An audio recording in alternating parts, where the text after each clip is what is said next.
Good morning dear students, hope you all are healthy and happy. आज इस class में हम क्लास 10 की साइंस का थर्ड चैप्टर जिसका नाम है मेटल्स एंड नॉन मेटल्स, इसके बारे में पढ़ने वाले हैं।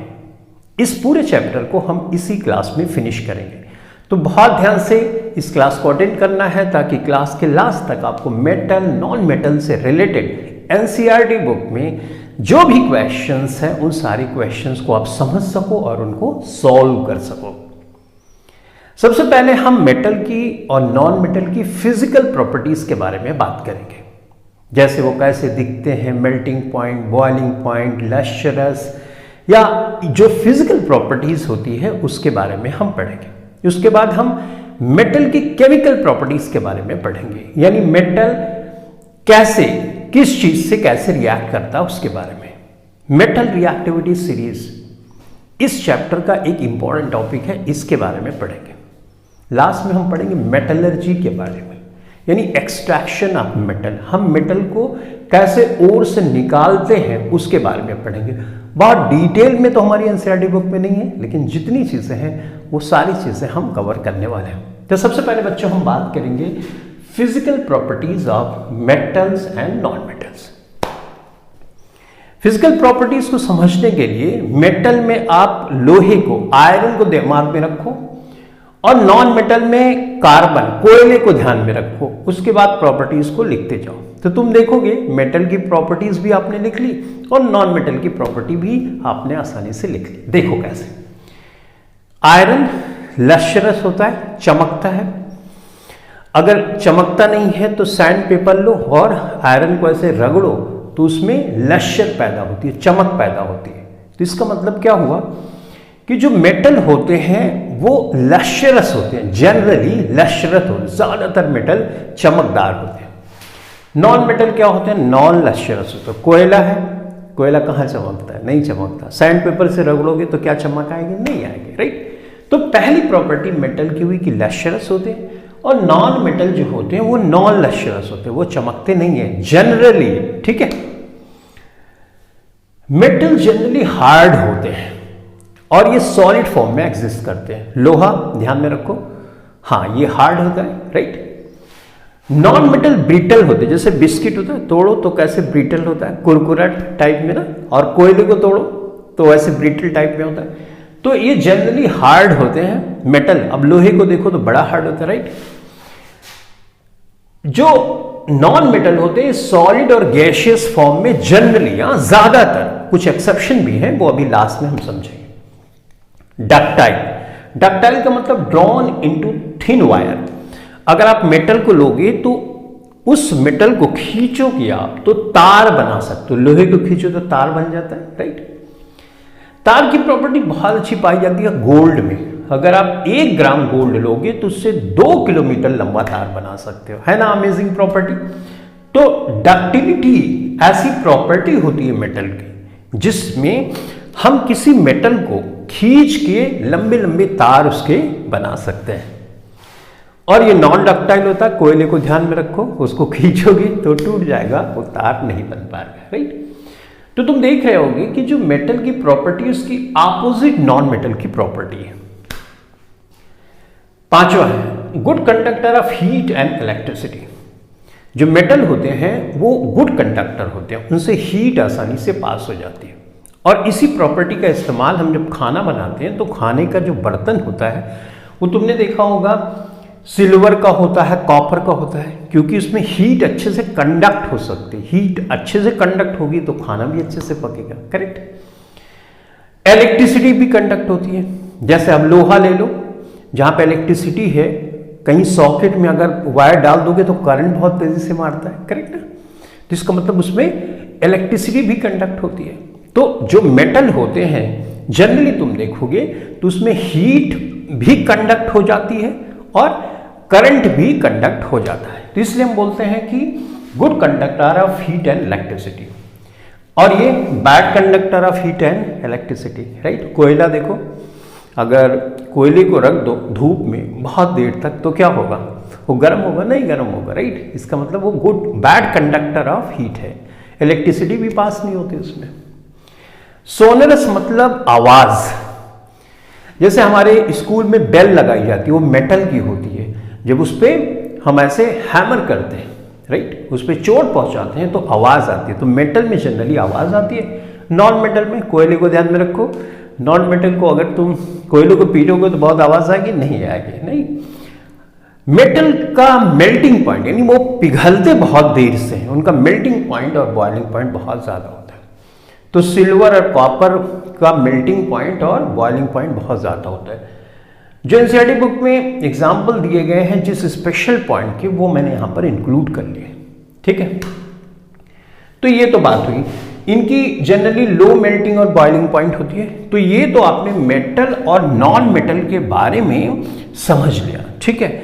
अब एक्सेप्शन बहुत इंपॉर्टेंट है। एक्सेप्शन मतलब ये जो जनरल प्रॉपर्टीज लिखी हुई है उससे हट के कुछ, जैसे लेड और मरकरी। मरकरी जानते हो, जो थर्मामीटर होता है, उस थर्मामीटर को आप मुंह में रखते हो तो एक काली काली सी चीज ऊपर चढ़ती जाती है, वो मरकरी है, ठीक है। तो लेड और mercury poor conductor of heat होते हैं। Generally metal good conductor of heat के होते हैं, राइट, लेकिन लेड और मरकरी पुअर कंडक्टर है। एक्सेप्शन हुआ, उसके अपोजिट चल रहे। गैलियम और सीजियम, ये दोनों मेटल हैं, लेकिन इनका मेल्टिंग पॉइंट बहुत कम होता है। उसको ऐसे हथेली पे रखोगे ना रूम टेम्परेचर पे तो पिघलने शुरू होते हैं, लेकिन जनरली मेटल के साथ तो ऐसा होता नहीं। जनरली वो उनके मेल्टिंग और बॉइलिंग पॉइंट हाई होते हैं मेटल के, लेकिन ये देखो, ये तो रूम टेम्परेचर पे पिघल जा रहा है, इसका मतलब ये एक्सेप्शन में आ गया, इसका मेल्टिंग पॉइंट और बॉइलिंग पॉइंट कम होता है। मेल्टिंग पॉइंट स्पेशली आप ध्यान रखो, राइट, ठीक है। तो गैलियम और सीजियम आपको ध्यान में रखना है कि इनका मेल्टिंग पॉइंट कम होता है। लिथियम, सोडियम, पोटेशियम, ये बड़े सॉफ्ट मेटल, इसको कैंची से भी आप काट सकते हो, राइट। मेटल क्या होते हैं, जनरली हार्ड होते हैं, लेकिन एक्सेप्शन ये सॉफ्ट होते हैं। तो इन एक्सेप्शन को याद रखना बहुत जरूरी है, एग्जाम में ये फ्रीक्वेंटली पूछे जाते हैं। ऐसे नॉन मेटल में जनरली तुम देखोगे सॉलिड और गैसियस फॉर्म में नॉन मेटल पाए जाते हैं, लेकिन ब्रोमीन लिक्विड फॉर्म में पाया जाता है। रूम टेम्परेचर पे लिक्विड फॉर्म में होता है, राइट। रूम टेम्परेचर मतलब जो जनरल टेम्परेचर होता है 24-25 degree, 20 degree, right. Diamond, diamond ये कार्बन का एलोट्रॉप बोला जाता है। डायमंड, ग्रेफाइट, ये कार्बन के एलोट्रॉप यानी कार्बन से ही बने होते हैं। इनका स्ट्रक्चर कुछ इस तरह से हो जाता है कार्बन का कि वो डायमंड और ग्रेफाइट में बन जाते हैं। कोयला भी तो कार्बन ही होता है, राइट, लेकिन उसका जो फॉर्म है, और डायमंड और ग्रेफाइट भी कार्बन का है, लेकिन इसका जो फॉर्म है अलग। तो इनका जो स्ट्रक्चर है उसके अरेंजमेंट की वजह से इनमें स्पेशल प्रॉपर्टी आती है। हम सभी जानते हैं कि डायमंड बड़ा ही हार्ड होता है। डायमंड चमकने के लिए बड़ा फेमस है, राइट ना। डायमंड जहां होता है वो बहुत लश्कर देता है। जनरली क्या होते हैं, नॉन लश्करस होते हैं नॉन मेटल, लेकिन डायमंड क्या है, लश्करस होता है, बहुत चमकदार होता है और हार्डेस्ट मेटल है, सबसे ज्यादा हार्डेस्ट नॉन मेटल है। डायमंड नॉन मेटल है, ठीक है। Graphite is good conductor of electricity. जो हमारे नॉन मेटल है ये गुड कंडक्टर ऑफ इलेक्ट्रिसिटी नहीं होते, लेकिन ग्रेफाइट होता है, इसका इलेक्ट्रोड बनाया जाता है, राइट। इलेक्ट्रोड बनाया जाता है जब हम इलेक्ट्रोलाइसिस की प्रोसेस करते हैं, तो गुड कंडक्टर है तभी तो, right, good conductor of electricity graphite. Iodine चमकती है, जबकि जनरली नॉन मेटल नॉन लश्करस होते हैं। तो ये जो एक्सेप्शन यहाँ पे मैंने लिखे हैं इसको बहुत ध्यान से अपने दिमाग में बिठा लेना, क्योंकि इससे रिलेटेड क्वेश्चंस बार बार पूछे जाते हैं। तो बच्चों ये तो हुई फिजिकल प्रॉपर्टीज मेटल और नॉन मेटल की। अब हम बात करेंगे केमिकल प्रॉपर्टीज ऑफ मेटल के बारे में, ठीक है। अब हम केमिकल प्रॉपर्टीज ऑफ मेटल के बारे में पढ़ने वाले हैं। पहली रिएक्शन है, मेटल जब ऑक्सीजन के साथ रिएक्ट करती है तो मेटल ऑक्साइड का फॉर्मेशन होता है। कॉपर एक मेटल है, ऑक्सीजन के साथ रिएक्ट करती है, कॉपर ऑक्साइड का फॉर्मेशन होता है जो कि ब्लैक कलर का होता है।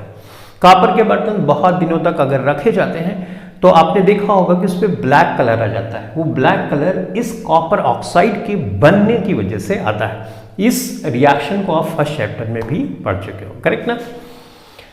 एल्यूमिनियम एक मेटल ऑक्सीजन के साथ रिएक्ट करता है, एल्यूमिनियम ऑक्साइड का फॉर्मेशन होता है। इसी तरह से मैग्नीशियम रिबन जब ऑक्सीजन के साथ रिएक्ट करती है तो मैग्नीशियम ऑक्साइड का फॉर्मेशन होता है, जो आपने फर्स्ट चैप्टर में पढ़ा है। तो मेटल ऑक्सीजन के साथ रिएक्ट करेगी तो मेटल ऑक्साइड का फॉर्मेशन होगा। मेटल की जब एसिड के साथ बच्चों रिएक्शन होती है तो सॉल्ट बनता है और हाइड्रोजन गैस निकलती है। एग्जांपल के लिए जिंक जब एक एसिड H2SO4 के साथ रिएक्शन करती है तो जिंक सल्फेट बनता है और हाइड्रोजन गैस निकलती है। इसी तरह HCl भी आप ले सकते हो। तो ऐसे केस में HCl के केस में HCl तो जिंक क्लोराइड बनेगा, लेकिन वहां पे क्या हाइड्रोजन गैस, यस ऑब्वियसली वहां पे हाइड्रोजन गैस निकलेगी, तो जिंक क्लोराइड बन जाएगा और हाइड्रोजन गैस निकल जाएगी। लेकिन एक एक्सेप्शन भी HNO3 जो कि नाइट्रिक एसिड है या हाइड्रोजन नाइट्रेट है, इसको अगर एसिड की तरह इस्तेमाल करोगे और मेटल के साथ रिएक्शन कराओगे तो ऐसे केस में हाइड्रोजन गैस नहीं निकलती है। रीजन ये है कि ये स्ट्रॉन्ग ऑक्सीडाइजिंग एजेंट है, इस हाइड्रोजन के गैस के साथ दोबारा से रिएक्शन कर जाएगी और हाइड्रोजन गैस नहीं निकलने देगी। तो आपको ध्यान में रखना है, नाइट्रिक एसिड की रिएक्शन जब मेटल से आप कराओगे तो ऐसे केस में हाइड्रोजन गैस नहीं निकलती है। रीजन है कि HNO3 एक स्ट्रॉन्ग ऑक्सीडाइजिंग एजेंट है, इससे रिएक्शन कर लेता है और खुद ये रिड्यूस होके NO2 जैसे गैस होती है वो उसमें बदल जाता है। फिलहाल आपको सिर्फ ध्यान में रखना है, इससे रिएक्शन नहीं कराना, अगर कराओगे तो ये हाइड्रोजन गैस नहीं निकलेगी, ठीक है। उसके बाद मेटल की जब वाटर के साथ रिएक्शन होती है तो मेटल ऑक्साइड बनता है और हाइड्रोजन गैस निकलती है। मेटल की वाटर से रिएक्शन होती है तो मेटल ऑक्साइड बनता है और हाइड्रोजन गैस निकलती है। जैसे एग्जांपल के लिए मेटल है, वाटर के साथ रिएक्शन हो रही है तो ये देखो आयरन ऑक्साइड बन रहा है, एल्यूमिनियम ऑक्साइड बन रहा है और हाइड्रोजन गैस यहां पर निकल रही है, राइट। जो मेटल ऑक्साइड होते हैं बच्चों वो सारे के सारे पानी में डिसॉल्व नहीं हो गए, तो इसलिए ये आयरन ऑक्साइड एल्यूमिनियम ऑक्साइड का फॉर्मेशन हो गया और रिएक्शन रुक गई। कुछ ऐसे ऑक्साइड मेटल ऑक्साइड होते हैं जो पानी में डिसॉल्व हो जाते हैं, जिसमें दो बड़े अच्छे एग्जाम्पल है, सोडियम ऑक्साइड और पोटेशियम ऑक्साइड, इसलिए इनको अल्कली भी बोलते हैं। अल्कली ऐसे मेटल होते हैं जो आसानी से वाटर में डिसॉल्व हो जाते हैं। उनके जैसे सोडियम हाइड्रोक्साइड, पोटेशियम हाइड्रोक्साइड भी पानी में डिसॉल्व हो जाते हैं। तो अल्कली ऐसे होते हैं जो वाटर में डिसॉल्व हो जाते हैं। इन शॉर्ट उसमें दो ही आपको याद रखना, सोडियम और पोटेशियम, ठीक है।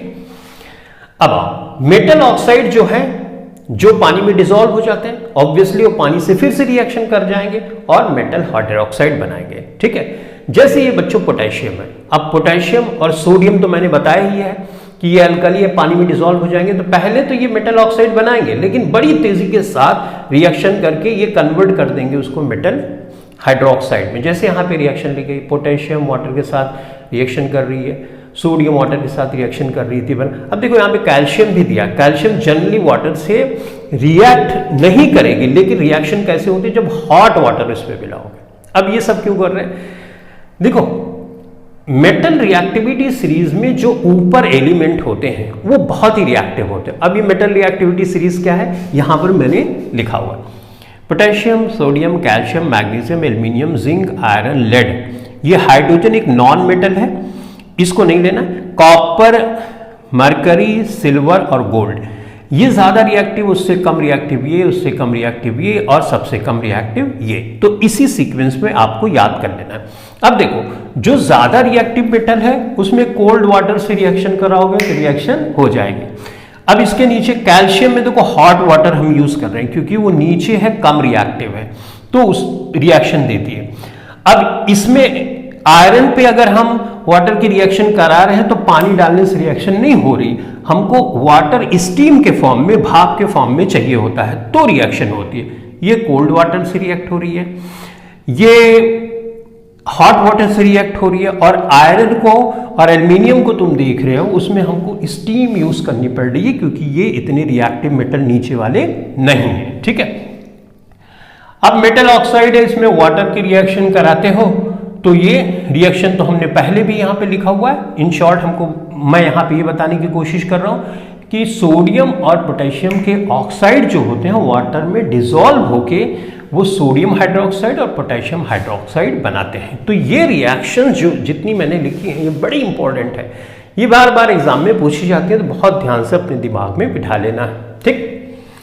अब बच्चों बात करते हैं metal oxide. Metal oxide metal हो और ऑक्सीजन हो तो मेटल ऑक्साइड। जैसे अगर मैं बोलूं calcium oxide, magnesium oxide, right, potassium oxide, तो ये क्या है, मेटल है, ऑक्सीजन है, तो मेटल ऑक्साइड होते हैं।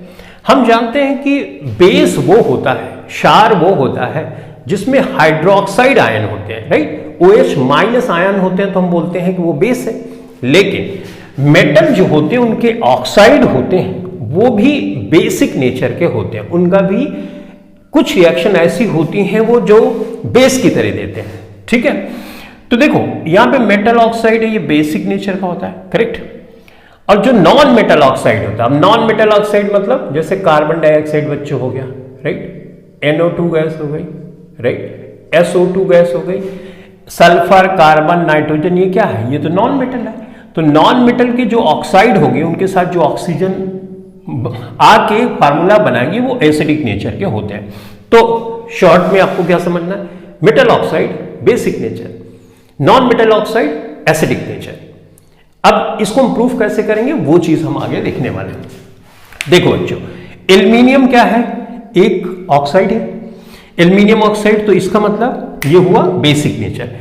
एसिड के साथ मैंने रिएक्शन करा दी, तो बच्चों ये बेस है, ये एसिड है, तो बेस एसिड के साथ मिलता है तो न्यूट्रलाइजेशन रिएक्शन होती है, जैसा हमने फर्स्ट चैप्टर में पढ़ा था।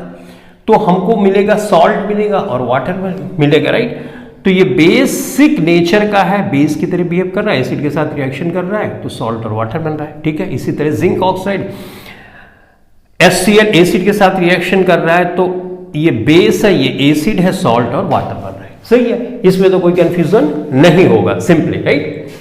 अच्छा अब देखो यहां पे एल्यूमिनियम ऑक्साइड है, सोडियम हाइड्रोक्साइड के साथ रिएक्शन कर रहा है, ये तो बेस है, और यहां पे देखो प्रोडक्ट बन रहा है sodium aluminate, sodium aluminium oxide भी बोल सकते हो या सोडियम जिंकेट भी हम इसको बोलते हैं। तो यहां पे ध्यान दो, ये बेस है तो ये एसिड के तरह बिहेव कर रहा है, तभी तो सॉल्ट और वाटर बन रहा है। इसमें देखो ये बेस है, ये तो हम जानते ही ये बेस है, स्ट्रॉन्ग बेस, और ये एसिड के तरह बिहेव कर रहा है तो हमको सॉल्ट और वाटर बन रहा है। ये क्या हो रहा है, यहां पे ये बेस की तरह रिएक्ट कर रहा है और यहां पे ये जो दोनों ऑक्साइड है एसिड के तरह बिहेव कर रहे हैं, करेक्ट है।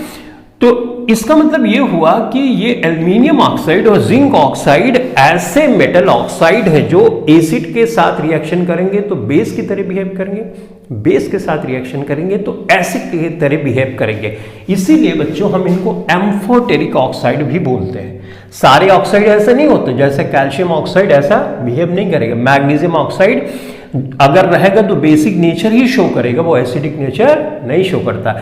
लेकिन ये दो ऐसे होते हैं जो एम्फोटेरिक नेचर के होते हैं, यानी एसिड के साथ बेस की तरह, बेस के साथ एसिड की तरह ये रिएक्शन शो करते हैं। इसलिए ये एम्फोटेरिक ऑक्साइड की जो रिएक्शन है बहुत ही इंपॉर्टेंट है, ठीक है। ओके, एक रिएक्शन और हम पढ़ लेते हैं। जैसे आयरन के साथ कॉपर सल्फेट की रिएक्शन होती है तो बच्चों फेरस सल्फेट बनता है और यहां पे आयरन अलग हो जाता है। अगर तुम ध्यान से देखो तो ये सिंगल डिस्प्लेसमेंट रिएक्शन है, राइट। ये रिएक्शन फिजिबल है या नहीं है वो भी हमको इस मेटल रिएक्टिविटी सीरीज से पता चलता है। जो मेटल ऊपर है, राइट, वो ज्यादा एक्टिव होते हैं तो वो दूसरे मेटल के जो कुछ पार्ट है उसको डिस्प्लेस कर देते हैं। देखो कैसे, जैसे ये बच्चों आयरन है, आयरन कहां पे है, देखो ये है, और कॉपर कहां पे है, कॉपर ये है, तो ज्यादा रिएक्टिव कौन है, ये है। तो ये कॉपर सल्फेट के पार्ट को खींच लेगा, खींच के फेरस सल्फेट बना देगा और यहां पे बच्चों कॉपर होना चाहिए तो कॉपर अलग हो जाएगा। अब ये इंपॉर्टेंट रिएक्शन है, इसकी ऑब्जर्वेशन कई बार पूछी जाती है कि अगर आयरन में कॉपर सल्फेट हम मिलाते हैं तो धीरे धीरे ये ब्लू कलर फेड होने लगता है, उसका रीजन बताओ। तुम बोलोगे ब्लू कलर ग्रीन कलर में कन्वर्ट हो जाता है क्योंकि ये रिएक्शन हो जाती है, पहले कॉपर सल्फेट होता है जिसकी वजह से ब्लू होता है, लेकिन जब फेरस सल्फेट बनता है तो वो ग्रीन कलर का होता है, इसलिए सोल्यूशन का कलर धीरे धीरे ब्लू से ग्रीन कलर में चेंज हो जाता है। ये बड़ी इंपॉर्टेंट रिएक्शन। इसी तरह से कई बार एग्जाम में क्वेश्चन पूछा जाता है क्या ये रिएक्शन हो सकती है कि नहीं हो सकती, तो इसी रिएक्शन को मैं यहां पे लिखता हूं। जैसे बच्चों मैंने लिख दिया फेरस सल्फेट, सही है, कॉपर के साथ इसकी रिएक्शन अगर हम कराएं तो तुम बोलोगे ये कॉपर सल्फेट बन जाएगा और आयरन बन जाएगा, राइट, मगर ये रिएक्शन होगी ही नहीं। रीजन मेटल रिएक्टिविटी सीरीज में कॉपर बच्चों कहाँ पे है, ये है, ये तो नीचे है, ये तो कम रिएक्टिव है, तो फेरस सल्फेट तो ज्यादा रिएक्टिव है। जो चीज ज्यादा रिएक्टिव, ये फेरस सल्फेट, आयरन तो ज्यादा रिएक्टिव है, तो सल्फेट को छोड़ेगा ही नहीं, तो ये रिएक्शन होगी ही नहीं। तो कौन सी रिएक्शन होगी, अगर जैसे मान लो एक रिएक्शन मैं और ले लेता हूं, जैसे मान लो सोडियम सल्फेट है बच्चों, सही है, सोडियम सल्फेट की रिएक्शन तुम मैग्नीशियम से करा रहे हो, तो ये रिएक्शन होगी नहीं होगी, क्योंकि सोडियम तो ऊपर है, मैग्नीशियम नीचे है, राइट। तो मैग्नीशियम तो कम रिएक्टिव है, जो कम रिएक्टिव है इसके पार्ट को खींच ही नहीं सकता। लेकिन कुछ इस तरह से रिएक्शन अगर कराओ, सोडियम के साथ मैग्नीशियम सल्फेट की रिएक्शन इस तरह से, तो ये रिएक्शन होगी, ऑब्वियसली ये रिएक्शन हो जाएगी। क्यों हो जाएगी, क्योंकि सोडियम ज्यादा रिएक्टिव मेटल है। ठीक है, समझ गए। तो ये मेटल रिएक्टिविटी सीरीज बहुत इंपॉर्टेंट है, एम्फोटेरिक ऑक्साइड भी बहुत इंपॉर्टेंट है। ठीक है, तो बच्चों अब हम बात करेंगे मेटलर्जी के बारे में। अब तक हमने मेटल की फिजिकल और केमिकल प्रॉपर्टीज के बारे में पढ़ा। अब मेटल जो होते हैं, कुछ मेटल बहुत ही रिएक्टिव होते हैं, कुछ उतना ज़्यादा रिएक्टिव नहीं होते हैं, और कुछ ऐसे होते हैं कि बहुत ही कम रिएक्टिव होते हैं, जो कि हम मेटल रिएक्टिविटी सीरीज से समझ सकते हैं। तो मेटल रिएक्टिविटी सीरीज यहाँ पे, जैसे potassium, sodium, calcium, magnesium, aluminium को माने तो ये बहुत रिएक्टिव होते हैं। जिंक, आयरन, लेड, हाइड्रोजन यहाँ पे नॉन मेटल है, इसको ध्यान नहीं देना। कॉपर, ये जो होते हैं ये उतने ज्यादा रिएक्टिव नहीं होते हैं, ये मीडियम रिएक्टिविटी के मेटल है। और नीचे वाले जो हैं, जैसे मरकरी है, सिल्वर है, गोल्ड है, ये ज्यादा रिएक्टिव नहीं होते हैं, तो फ्री स्टेट में पाए जाते हैं। फ्री स्टेट में पाए जाने का मतलब ये हुआ कि वो ज्यादा किसी से रिएक्शन नहीं करते, लेकिन फिर भी उनके साथ कुछ चीजें जुड़ जाती हैं जिसको अलग करना जरूरी है। तो सबसे पहले हम समझते हैं कि मेटल पाए कहां जाते हैं। तो बच्चों मुख्य रूप से मेजरली जो मेटल होते हैं वो अर्थ क्रस्ट में पाए जाते हैं। सी वाटर में जैसे NaCl और मैग्नीशियम क्लोराइड, ये सब चीजें पाई जाती है, राइट। आपने एसिड्स, बेसिस एंड सॉल्ट्स वाले चैप्टर में पढ़ा था कि नमक कहां पाया जाता है, रॉक होती हैं, राइट, बहुत बड़ी बड़ी रॉक होती हैं सॉल्ट की, समुद्र में वहां से निकाल के हम लेके आते हैं, राइट। अब बच्चों मिनरल्स क्या होते हैं, मिनरल्स वो होते हैं जो नेचुरली अर्थ क्रस्ट में पाए जाते हैं, उनको हम मिनरल बोलते हैं। लेकिन जितने मिनरल्स होते हैं उसमें मेटल तो होते हैं, लेकिन सारे मिनरल हमारे लिए यूजफुल नहीं होते। अगर हम उनसे मेटल को एक्सट्रैक्ट करें, उनसे मेटल को निकालें, तो उसकी कॉस्ट बहुत ज़्यादा हो जाती है, जिसकी वजह से सारे मिनरल हमारे लिए यूजफुल नहीं होते। लेकिन वो मिनरल जो हमारे लिए यूजफुल है, हम कम मेहनत करके कम पैसा लगा के ज़्यादा मेटल निकाल देते हैं, तो उसको हम बोलते हैं ओर। तो ओर मिनरल ही होते हैं, लेकिन ऐसे मिनरल जिनमें कम कॉस्ट लगती है और ज़्यादा हम मेटल निकाल पाते हैं। तो minerals from which metal can be extracted profitably, यानी जिसमें हमको प्रॉफिट मिले, हम उसको ओर बोलते हैं, ऐसे मिनरल को ओर बोलते हैं।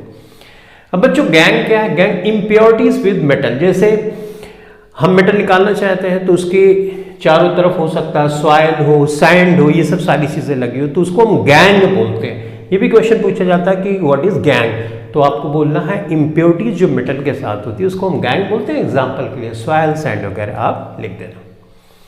बच्चों मेटलर्जी क्या है, मेटल निकालने की प्रोसेस को हम मेटलर्जी बोलते हैं। इन कई स्टेप होते हैं।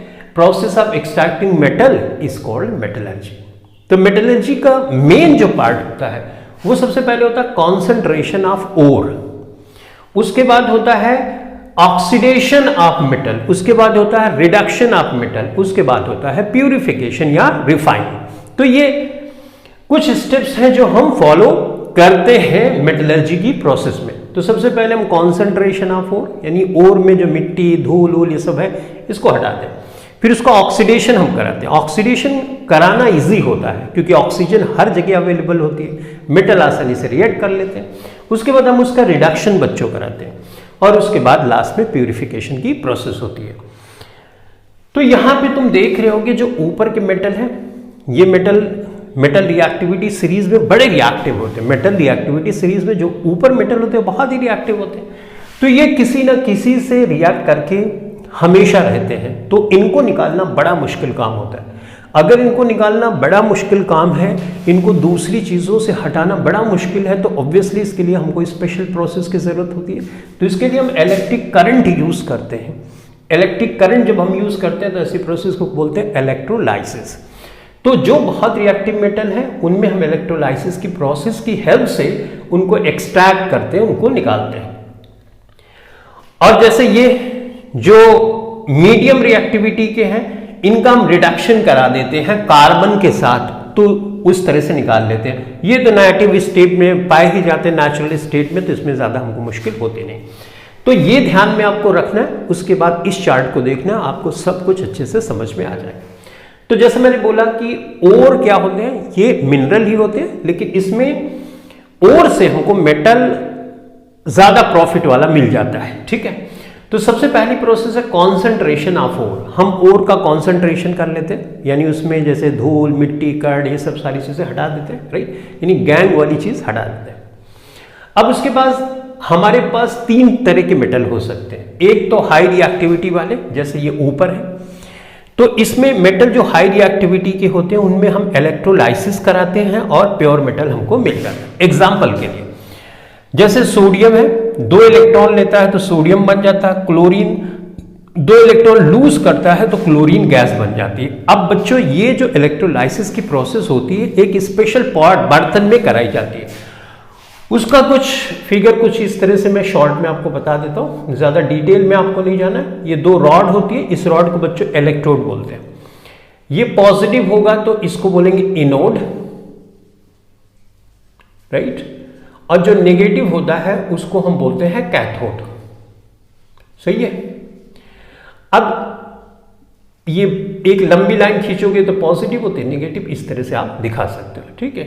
अब जो मेटल है ना, जो मेटल ऑब्वियसली ये कंबाइंड फॉर्म में पाए जाते हैं। मान लो कि NaCl है, तो NaCl की मॉल्टन स्टेट यहाँ पे Na, मॉल्टन मतलब पिघला देना, तो Na+ और Cl- में कन्वर्ट हो जाएगा, करेक्ट। अब इसमें करंट पास करो तो आप जानते हो पॉजिटिव नेगेटिव की तरफ भागेगा, तो ये सोडियम यहां पर भागेगा, तो कैथोड पे जो रिएक्शन होगी सोडियम यहां पर नेगेटिव वाले की तरफ अट्रैक्ट होगा, वहां से 2 इलेक्ट्रॉन लेगा और सोडियम मेटल यहां पर बन जाएगा, करेक्ट। क्लोरीन यहां पे नेगेटिव है तो ये पॉजिटिव की तरफ भागेगी, यानी एनोड की तरफ भागेगी, तो ये रिएक्शन कहां पे होगी, एनोड पे होगी, तो ये एनोड पे होगी बच्चों। एनोड पॉजिटिव होता है, राइट, तो क्लोरीन नेगेटिव है तो इधर भागेगी, तो पॉजिटिव पे यहां पे आएगी और क्लोरीन गैस यहां पर निकलेगी। तो आप समझ गए होंगे कि ये जो होते हैं मेटल, ये बड़े रिएक्टिव होते हैं। इनको जैसे क्लोरीन के साथ हमने अलग किया, कराने के लिए हमको करंट की जरूरत पड़ती है, इलेक्ट्रिक करंट की, यानी इलेक्ट्रोलाइसिस की प्रोसेस हमको करानी पड़ती है। ठीक है, तो हमको प्योर मेटल मिल जाता है। ये चीज हो गया। अब दूसरा मेटल जो मीडियम रिएक्टिविटी के होते हैं उनके बारे में समझते हैं। तो इसमें जिंक, आयरन, लेड, कॉपर, ये सब सारी चीजें आ गई। अब ये जो मेटल होते हैं ना, ये 2 फॉर्म में एग्जिस्ट कर सकते हैं, या तो कार्बोनेट फॉर्म में होंगे या तो सल्फाइड फॉर्म में होंगे। अब बच्चों जैसे कार्बोनेट के फॉर्म में होगा, जैसे for example zinc carbonate, right, और जैसे सल्फाइड के फॉर्म में जैसे जिंक सल्फाइड। एग्जांपल के लिए यहां पर ये भी एग्जांपल के लिए ले सकते हो, मैं एक एग्जांपल लेके चल रहा हूं। तो जिंक सल्फाइड के साथ ऑक्सीजन की रिएक्शन, हाँ, जिंक कार्बोनेट हो सकता है, कार्बोनेट फॉर्म में या सल्फाइड फॉर्म में हो सकता है। अगर कार्बोनेट फॉर्म में है तो उसको सिंपली हीट कर दो, कुछ करना नहीं। अगर जैसे जिंक कार्बोनेट है, कार्बोनेट फॉर्म में, उसको हीट कर दो, तो हीट कर दोगे तो वो ऑक्साइड फॉर्म में कन्वर्ट हो गए। देखो जिंक कार्बोनेट है, हीट किया, कार्बन डाइऑक्साइड निकल गई और जिंक ऑक्साइड बन गया, राइट, यानी ये ऑक्साइड ऑफ मेटल हमको मिल जाता है जब हम सिंपली गर्म कर देते हैं, राइट। तो इस प्रोसेस को बोलते हैं कैल्सिनेशन। ध्यान रखना, कार्बोनेट कैल्सिनेशन। कभी कभी पूछा जाता है कैल्सिनेशन की प्रोसेस कार्बोनेट में की जाती है कि सल्फाइड में, तो आपको बोलना है कार्बोनेट का जब ओर होता है तो उसमें कैल्सिनेशन की जाती है। हम सिंपली हीट करते हैं तो वो ऑक्साइड के फॉर्म में कन्वर्ट हो जाती है।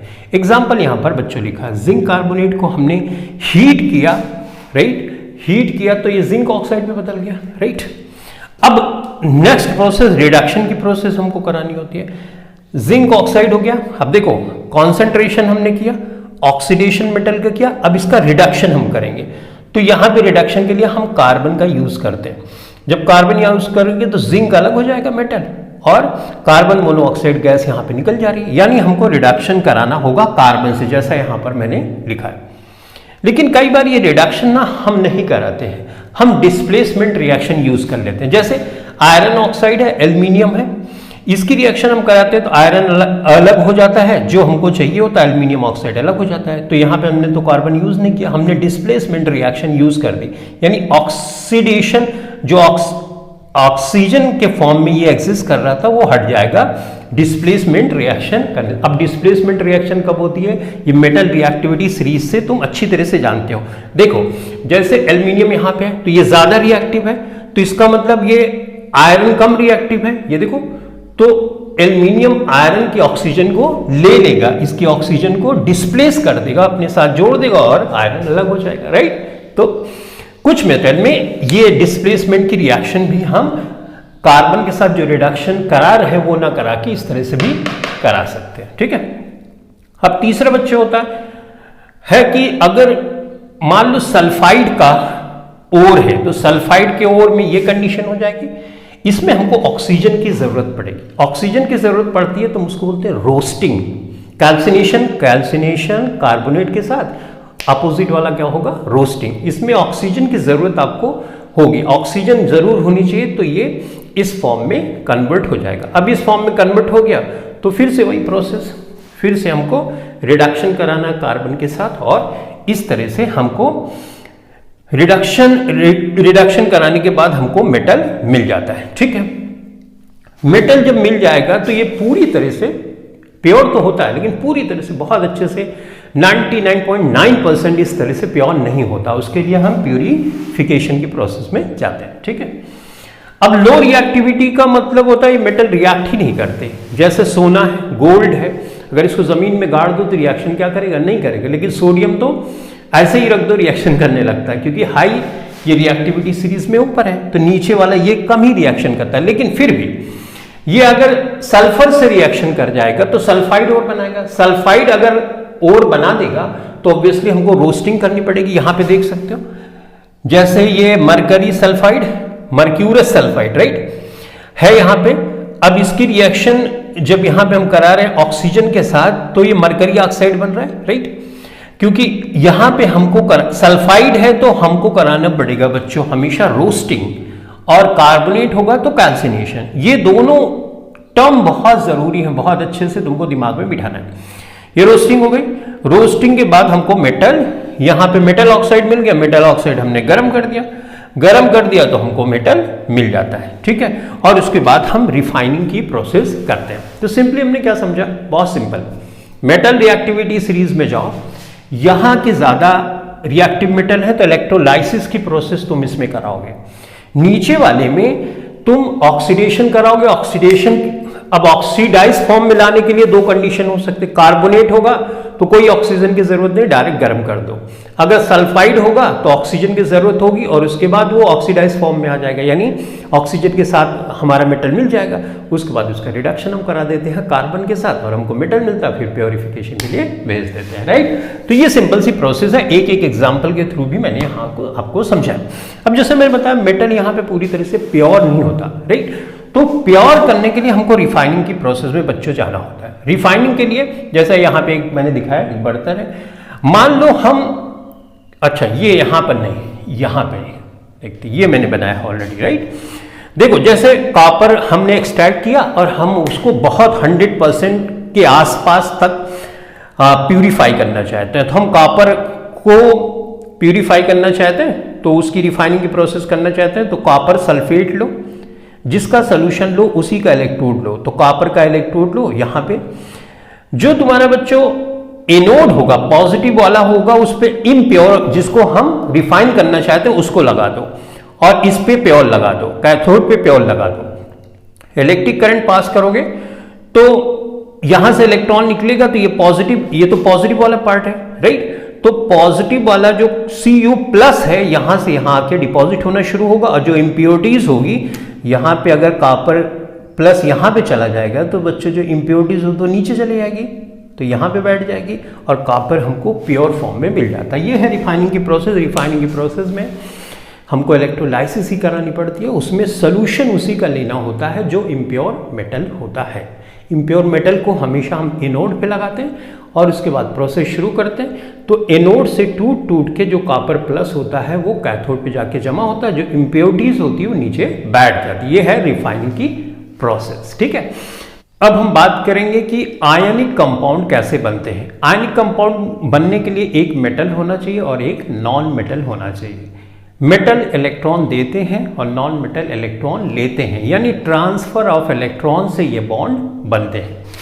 एग्जाम्पल के लिए बच्चों, जैसे सोडियम होता है, हम इसका एटॉमिक नंबर जानते हैं कि 11 होता है। इलेक्ट्रॉनिक कॉन्फ़िगरेशन लिखेंगे 281। और क्लोरीन है, ये नॉन मेटल है, इसका इलेक्ट्रॉनिक कॉन्फ़िगरेशन 287 होता है, राइट। और हम जानते हैं कि हर मेटल, नॉन मेटल स्टेबल होना चाहता है, अपनी बाहरी शेल में ऑक्टेट पूरा करना चाहता है।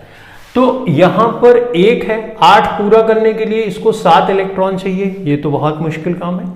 और यहां पे 7 है तो इसको पूरा करने के लिए 1 इलेक्ट्रॉन चाहिए, करेक्ट। तो अगर ये सोडियम 1 इलेक्ट्रॉन इसको देगा तो ये 8 हो जाएगा, इसकी बाहरी शेल में 8 इलेक्ट्रॉन हो गए और इसकी बाहरी शेल में 8 इलेक्ट्रॉन हो गए। 1 इलेक्ट्रॉन दिया तो पॉजिटिव चार्ज, 1 इलेक्ट्रॉन इसने लिया तो नेगेटिव चार्ज। यानी इलेक्ट्रॉन जब डोनेट होता है तो पॉजिटिव चार्ज आता है, इलेक्ट्रॉन जो लेता है उस पर नेगेटिव चार्ज आता है। 1 इलेक्ट्रॉन डोनेट हुआ तो 1 चार्ज आया, 2 इलेक्ट्रॉन अगर डोनेट करेगा 2 पॉजिटिव चार्ज आएगा, और 2 इलेक्ट्रॉन अगर कोई लेगा तो 2 नेगेटिव चार्ज आएगा। अब यहां पे इस तरह से हो गया। अब ये पॉजिटिव और नेगेटिव एक दूसरे को अट्रैक्ट करते हैं, opposite charges attract each other.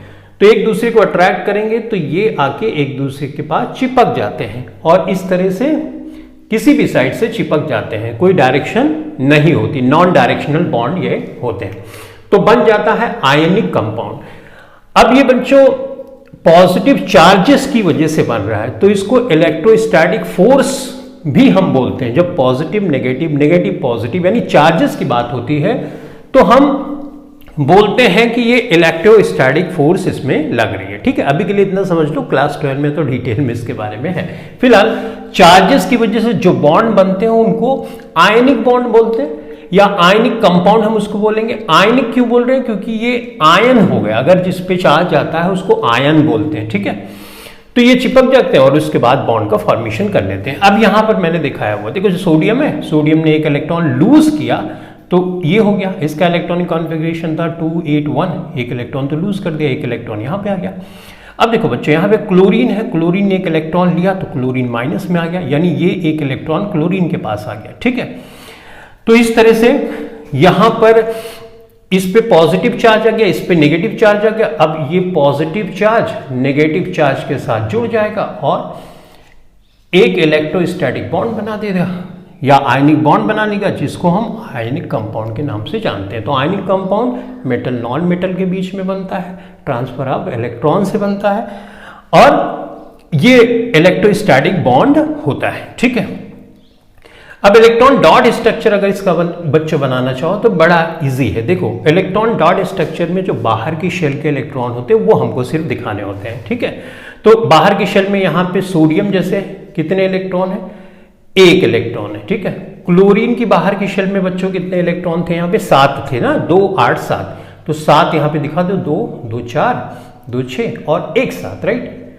अब ये इलेक्ट्रॉन इसको दे देगा, यहाँ पे आगे बना दो इस तरह से, 1 इलेक्ट्रॉन इसने दे दिया सोडियम ने तो प्लस आएगा, और क्लोरीन ने 1 इलेक्ट्रॉन ले लिया, 6 7 तो इसके पास पहले से, 1 पहले अभी ले लिया तो इस पे 1 नेगेटिव चार्ज आएगा। और इस तरह से हमने इस बॉन्ड को इलेक्ट्रॉन डॉट स्ट्रक्चर के फॉर्म में दिखा दिया, ठीक है। तो ये शॉर्ट में मैंने आपको बच्चों बताया।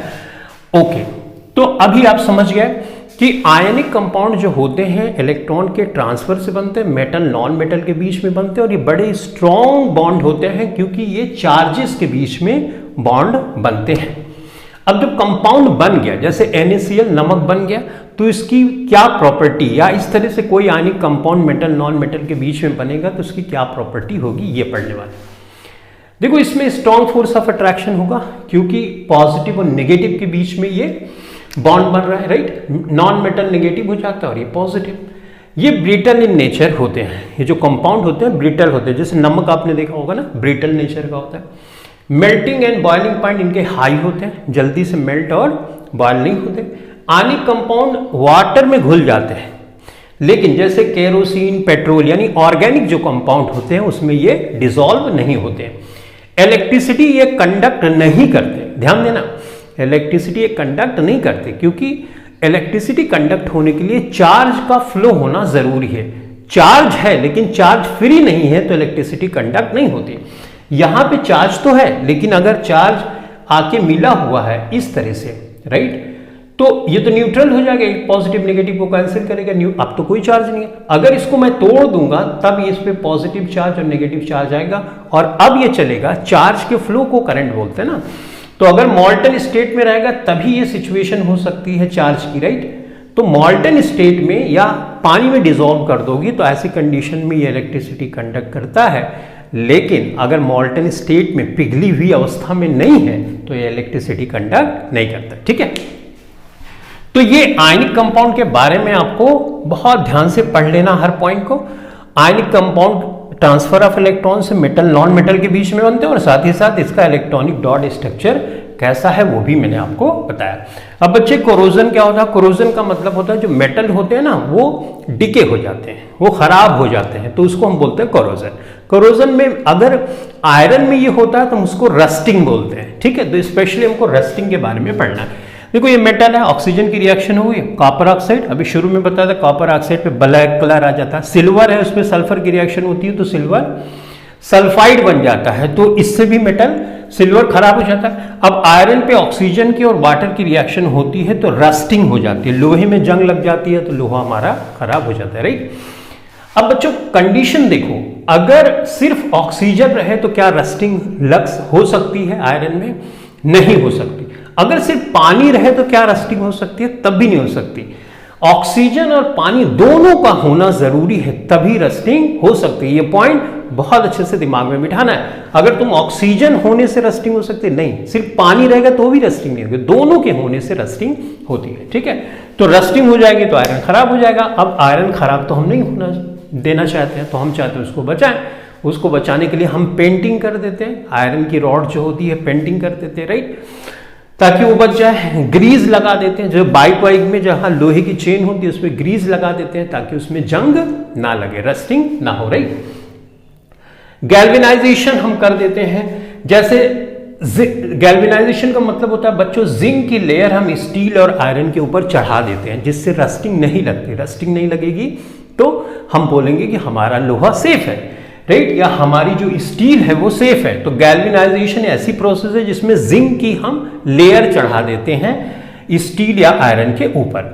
अब बच्चों अभी एलॉयज आता है। एलॉयज मेटल और नॉन मेटल के बीच का मिक्सचर होता है, राइट। मेटल मेटल का हो सकता है मिक्सचर, मेटल नॉन मेटल का मिक्सचर हो सकता है।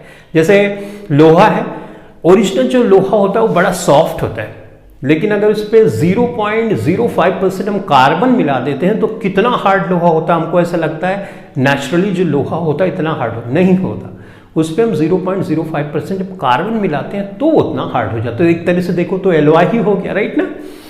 ओके, अब बच्चों देखो एलॉय में जैसे निकिल और क्रोमियम, राइट, इसको मिला के स्टील बना देते हैं और हम जानते हैं कि स्टील पे जंग नहीं लगती।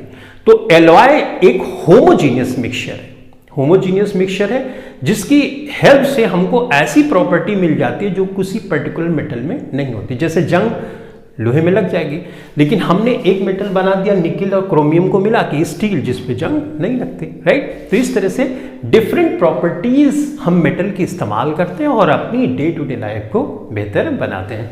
तो इस चैप्टर के लिए इतना ही। Thanks for watching this video. Thank you.